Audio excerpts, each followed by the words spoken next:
Technology continually surprises. When people think the game is over, a whole new door opens up. When the digital oilfield concept was first suggested 10 years ago, everyone thought we were crazy.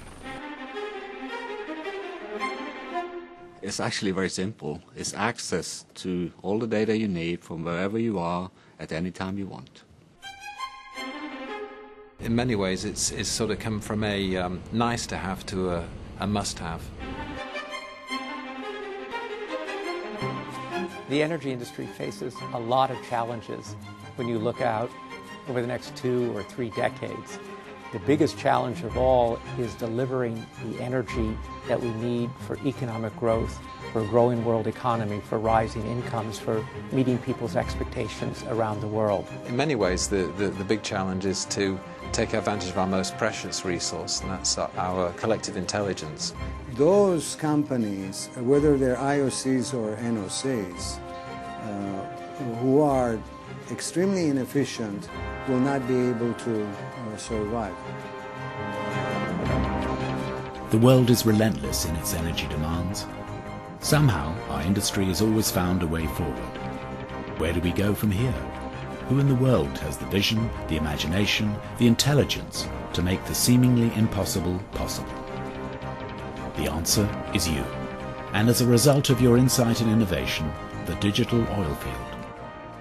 The digital oil field brings together the myriad of opportunities that information technology has created over the last 20 years. The digital infrastructure, the electronics and the hardware and the software, those are in place. It's really enabled much more quality decisions in shorter periods of time. It's transformed the way we maintain our oil and gas fields, the way we drill in our oil and gas fields, the way we construct them and commission them. We're now making wells where you can push a button and literally move a device about as big as I am actually, and it'll change a completion and open up a certain zone to flow. And we can do that with a button. We used to have to bring in a rig and do a workover, and now it's a button. If you took the technology tools away from us, we'd almost be back to rubbing 2 sticks together to start a fire. I mean, it would be about that primitive right now. It would hurt us. Colin, there's something strange going on here. The flash north pressure is increasing, and 14 can't take the extra pressure, so we have to get rid of the interference. Today, the digital oil field is all about efficiency, not only making extraction and facilities more efficient, but most importantly, allowing people to maximize their talents. These fairly qualified people are producing extraordinary results. The extraordinary results, it's happening because of the synergies that are evolving, developing as a result of the interaction between technologies, real-time data, and the human mind.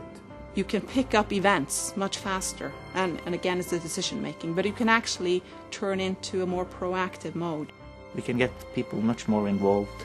The benefit from that is that there will be an even more closer collaboration between the guys actually operating the wells and the guys that are experts on the wells.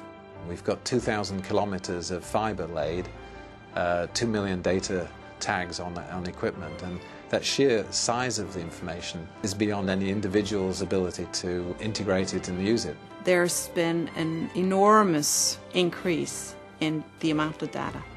So of course the challenge now is to turn that data into information. And then you have knowledge from the information that you have, and then you turn that into wisdom, which is actually what you need in order to make the right decisions. Finally, there's the all-important piece, optimization. Globally, the industry average for the last 100 years is about 35% recovery, compared to a maximum theoretical number of something like 85%. That's a very low standard for the industry. Any reservoir, once you say you're finished, it's probably as much as 50% left down in the ground. If you could have better methods to get that out, you already know where it is. You don't have to go look for it. You know it's there. A small technical advantage that can be applied even at a very small scale is very, very valuable. Recovery factors have been increasing in the last 50 years. They'll keep increasing, and technology and know-how is what pushes those to ever higher limits. Which brings us to our next challenge: making the necessary, even revolutionary step changes required to take oil and gas where it needs to be, has to be, 5, 10, 30 years down the road. So how in the world does the oil and gas industry get there from here? Some breakthroughs may well come from outside this industry. Indeed, promising technologies include NASA's visualization R&D, advanced efforts that can allow real-time monitoring of the Earth's surface, an early warning system of sorts, and invaluable to the energy business. Earth remote sensing technology and data collection that's being done by NASA, both now and the future, can greatly benefit the oil industry. There's a lot of information that's coming back to a processing center, and while the oil industry does have very good visualization capability, they have not tried some of the things that we have tried in the space program. A university project involving seismic data in salt domes uses highly complex procedures and algorithms. And it's already achieving impressive results in deep water fields. The inability to adequately predict the propagation down and back leads to a confused, inaccurate image in the subsalt.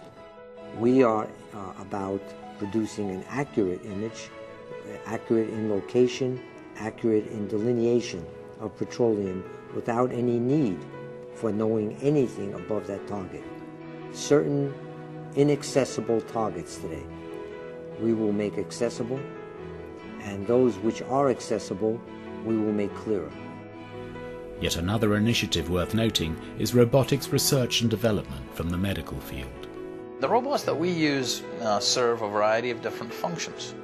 One is the ability to place a small tube inside a patient and yet have essentially hands working and doing what the surgeon normally does, but through a very small access.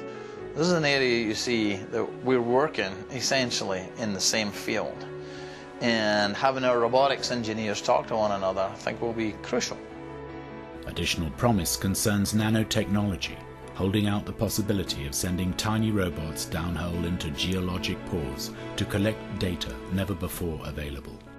We're looking at sensors at the micro and the nano scale that potentially can be injected into the pore space, and you're able to get information back on the spatial characteristics, and so you have a really granular understanding of what the dimensions of that pore space are. That takes this into a whole different level. And ultimately, a new science of sorts is already hinting at great promise for oil and gas, and coincidentally tapping into the interests and talents of our future workforce. In 5 years' time, we will see a much broader collaboration between the oil industry and the gaming industry, because the gaming industry has always been in the forefront in terms of making powerful 3D visualization, and that's what our industry needs in terms of providing effective information in real time.